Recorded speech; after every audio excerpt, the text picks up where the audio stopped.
Turiu klausimą iš Kevino. Kevinas nori atlikti lengvą vamzdžio nuvalymą ir norėtų sužinoti, koks turėtų būti atstumas tarp grandinių ir laikiklių. Šiai demonstracijai naudoju kroco grandinę, be gręžimo galvutės. Ir ką aš padariau, tai turiu čia popieriaus lapą, ant kurio nupiešiau 2 linijas, kurios yra 4 colių arba 100 mm atstumu viena nuo kitos. Ir norėdamas parodyti geriausią būdą, kaip prijungti savo grandinę, aš ją uždėsiu ant sukimo ašies. Taip, laikydamas kraštą vietoje.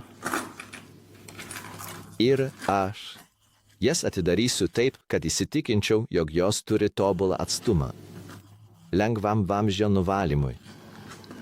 Kaip matote, tai greičiausiai būtų puiku mano lengvam vamzdžio nuvalymui.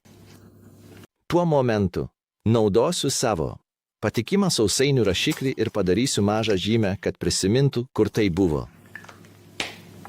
Asmeniškai man patinka naudoti mažą PX vamzdžio gabalą, kad apsaugočiau savo ašį nuo smūgių iš kietų metalinių detalių. Nors tai nėra būtina, tai tiesiog mano asmeninis pasirinkimas. Taigi tuo momentu aš prijungsiu, įdiegsiu savo PX vamzdžio gabalą taip.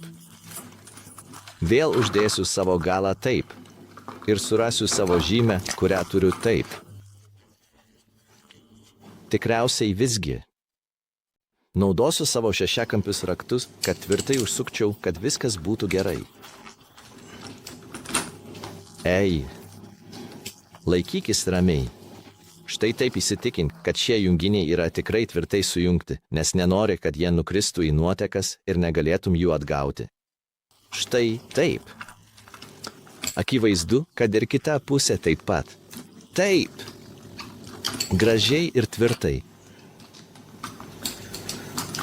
Štai padaryta dabar mano grandinė ir velenas. Paruošti. Puikiai. Dės kalės šviesai. Dar kartą labai ačiū Kevine už klausimą. Prašome, jei turite daugiau, nedvejokite. Paskambinkite man, parašykite man laišką ir aš padarysiu viską, kad padėčiau. Turėkite puikią dieną.